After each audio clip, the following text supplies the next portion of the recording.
Nathan was a 40-year-old bachelor who immersed himself in work after his girlfriend's betrayal. Upon returning from the army many years ago, he discovered that Kylie, a sweet and modest girl who promised to wait faithfully and quietly, cried, confessing her eternal love, had married Nathan's best friend, and the couple were already expecting their first child. Although it's a banal story that has happened countless times, Nathan could no longer open his heart to anyone. He was sure that Kylie was not like everyone else and would surely be faithful, but he was wrong. Since then he had no faith in female loyalty. Nathan sometimes met with charming girls, pleasant to talk to, and spent time with them, but their relationship never went beyond casual meetings. He decided that he would become successful and wealthy, and then Kylie would see what she missed out on. But when his business started going well, and a whirlpool of important matters took over, he completely forgot about his first love. Now all his thoughts were occupied by business deals, meetings, and new projects. However, Kylie knew about Nathan's successes from mutual acquaintances and tried to arrange meetings with him. A couple of times, when she did arrange them, she flirted and said how deeply she regretted not being able to see his potential and missing out on such a man. However, Nathan was not touched by her words at all. On the contrary, it was even unpleasant for him to hear them from someone he once considered a modest innocent. For him, she was just like many others from now on. Things were going quite successfully in Nathan's company, and he didn't need anything else in life. Only sometimes, looking out of the window of his spacious apartment into the street, he envied the proud fathers walking with their little ones. But then, once again, he remembered how painful it was, and told himself that his fate was entirely different. Who knows if he would have achieved such heights if he had tied his life with Kylie? Or maybe he would now be working as a fitter or a turner at a factory, coming back home tired, where screaming children and an angry wife demanding money were waiting for him.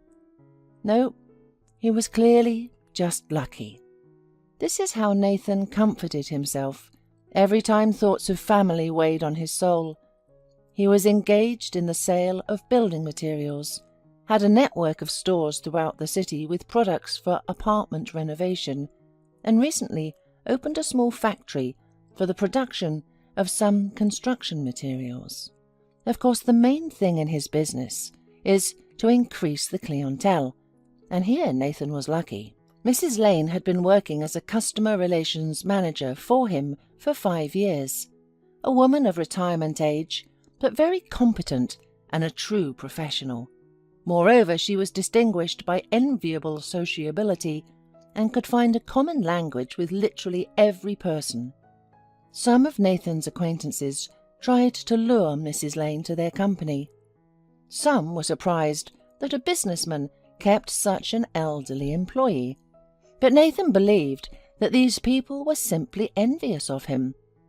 He himself was confident that the success of his company depended largely on the efforts of Mrs. Lane, and of course he sometimes wondered what would happen when the woman wanted to leave her job.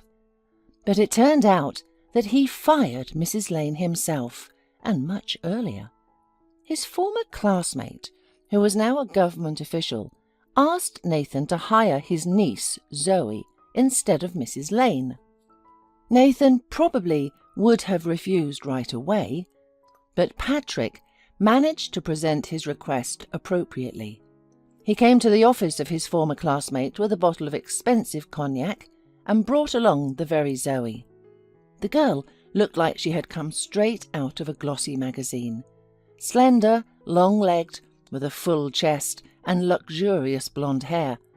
In addition, she had several diplomas. She was both an accountant and a customer relations manager, and had studied business etiquette. Customers will flock to such a beauty like bees to honey, even just to see her again, Patrick argued, and he managed to persuade Nathan who promised Zoe the desired position. The only thing that bothered him was the unpleasant conversation he had to have with Mrs. Lane, but Nathan could not even imagine how difficult it would be. The woman had done nothing wrong, not even worthy of a reprimand. She had always worked impeccably. So when the boss called her in and without preamble announced her dismissal, she could not believe what was happening and kept asking what had happened and what she was guilty of. He lied to her that he cared about her health and it was time for her to go for a well-deserved rest. Mrs. Lane turned pale and asked for water. Then she begged to be allowed to stay in the company as a janitor at least, but Nathan refused. He did not want to see Mrs. Lane, a highly professional specialist with a mop and bucket every day. It would only remind him that he had acted low and unfairly. Besides, Mrs. Lane would see the new employee and understand that she had been fired only because she was inferior to Zoe in terms of appearance. After hearing the refusal, Mrs. Lane did not ask for anything else, nor did she insist on anything. Nathan indirectly feared that she would go to court and tried to soften his decision, which was so painful for the woman. Mrs. Lane, you are already on a well-deserved retirement. Live for yourself. As far as I know, you have a good pension, and we will also give you a bonus for years of impeccable service. The woman just waved her hand desperately. After that, she quickly gathered her things and left. This happened on Friday, and on Monday, Zoe replaced Mrs. Lane in the office. Nathan saw that the new employee was trying hard, but not everything was going well for her. He had to explain a lot to her, and it turned out that she was not used to working so much. Mrs. Lane could easily stay after work if it was convenient for a client to come to their company in the evening.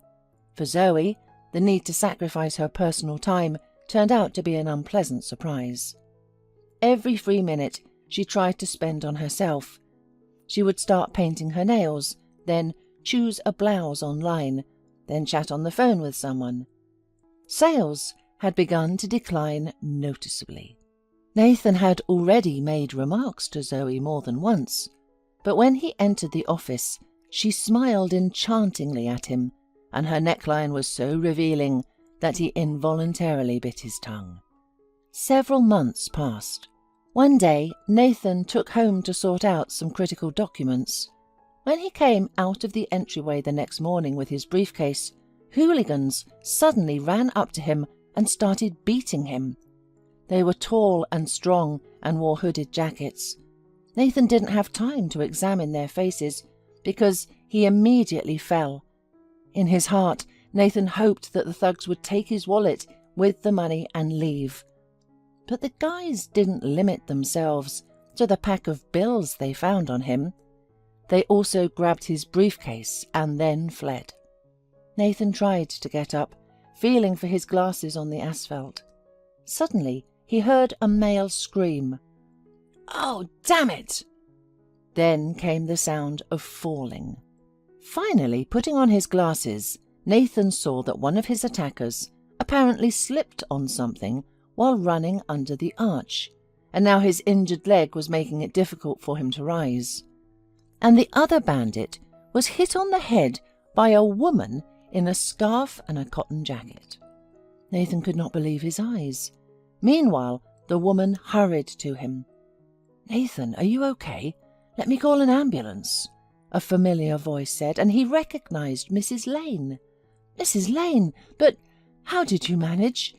he could only ask. Mrs. Lane smiled. "As soon as I noticed they start beating you, I was confused at first, but I immediately called security, and then I saw these scoundrels were running in my direction.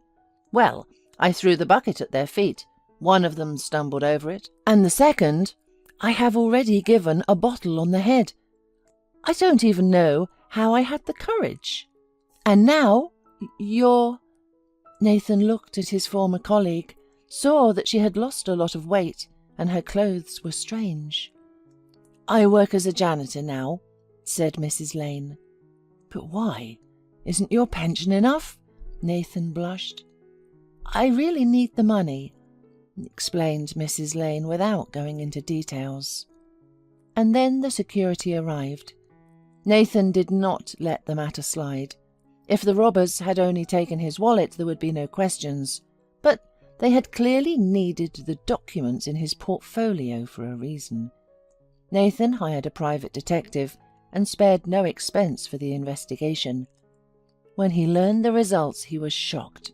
It turned out that his old friend, who was the mayor's right-hand man, was behind the whole plot.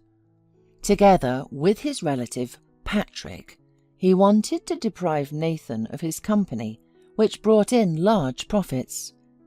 Naturally, Nathan immediately showed Zoe the door.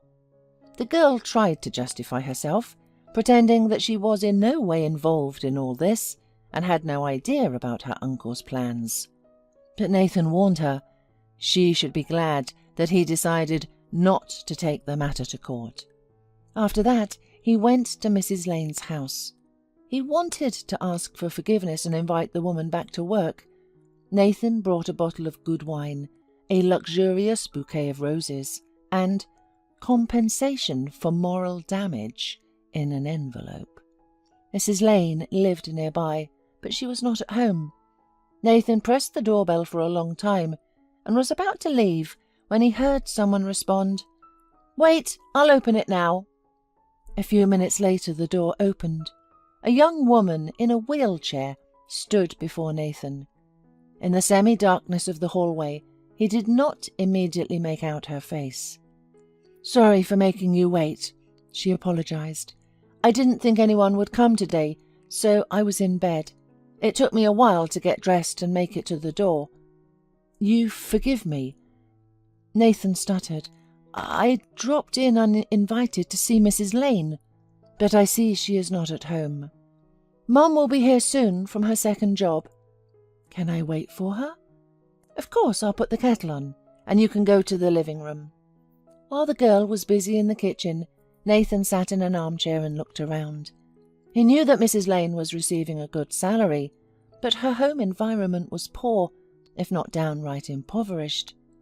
The furniture was probably 20 years old, painted wooden floors. However, the house was impeccably clean. That was immediately noticeable. Suddenly, Nathan wondered how the girl would manage by herself in the kitchen and rushed in to help her. They introduced themselves to each other. The girl's name was Amy, and Nathan noticed that she was beautiful, but very skinny and pale. They had just sat down to have tea when Mrs. Lane returned. Upon seeing her former boss, she couldn't hide her surprise. "Nathan? It's the first time you're visiting me. What brings you here?" Nathan confusedly began to mumble something unintelligible, but Mrs. Lane understood that he was asking for forgiveness. "Oh, come on," she waved her hand. "It's obvious to me. Any man would prefer a younger, more beautiful woman than an old maid like me. And there wouldn't have to be any problem if she had been a good specialist instead of a mediocre fraudster." Nathan sighed. "You see how fate has taught me a lesson. I could have easily lost everything. And I already lost a lot when I fired you. Clients started leaving. Revenues were falling. I would really like if you came back. If, of course, you forgive me." Mrs. Lane looked him straight in the eye. "Honestly, I don't know what to say, Nathan. My daughter Amy has serious problems with her spine. Everything I earned always went towards her treatment. Sometimes it wasn't enough and I had to take out loans. I'm still paying off one now. I know I can work as a janitor or a cleaner as much as my strength allows. No one will fire me. But in your and other companies, it's a real swing. One day you're valued, the next day you're kicked out for nothing. I can't afford all these ups and downs." Perhaps Nathan had never been so ashamed in his life. "Please, think about it some more," he asked Mrs. Lane. And with that he bowed and left. In the next few days he paid off Mrs. Lane's loan to the bank, asking that his name not be revealed to her, just some benefactor who wanted to do a good deed. He also found a clinic where Amy was being treated, talked to the doctors. She needed an expensive operation. If it went well, Amy would almost certainly be able to walk again. Nathan said that there was no need to wait for quotas. He would pay for everything. He found out the details and wrote a check for the necessary amount. On the same day, Mrs. Lane called him. She could not hide her tears of happiness, as she understood who played the role of the benefactor. Mrs. Lane reported that she would stay with Amy for the first time after the surgery, and as soon as her daughter felt better, she would immediately start working. The operation was successful. Nathan often visited the woman in the clinic, brought her flowers and fruits, and rejoiced that everything was going well. He himself did not notice that he was becoming increasingly attached to Amy, and his heart quickly opened up to this cute, modest, and smart woman. He stayed in the ward for a long time, talking about all sorts of nonsense like a schoolboy in love. When Amy began to get up and take her first timid steps, Nathan was always there to support her. On the day when Amy was discharged from the clinic, Nathan proposed to her, and the girl replied with consent. They had a modest wedding, as the bride still had a long period of rehabilitation ahead of her. Instead of a honeymoon, the young couple went to a good sanatorium in Germany. Mrs. Lane no longer worked as a cleaner, but returned to the company she had put so much effort into. She not only negotiated with the most important clients, but also taught young managers this art. Getting knowledge at the university is one thing, but practice is quite another. Nathan kept his word and never went to court against Patrick. However, a few months later the official was dismissed from his post, and a criminal case was opened against him for another reason. He had too much debt and had to return the money to very serious people. Patrick was an avid gambler and spent any amount that came into his hands. To pay off, he was even ready to commit a crime. It didn't work out with Nathan. He got into the state treasury, took out what did not belong to him. Soon Patrick was tried, given a sentence, and his property was confiscated. Zoe now had to seriously look for a job. Fortunately, some kind-hearted acquaintance placed her in the accounting department of an enterprise. But in the woman's team, the girl's charms could no longer interest anyone. Nathan told his wife and mother-in-law about all this over dinner, and then apologized again to Mrs. Lane.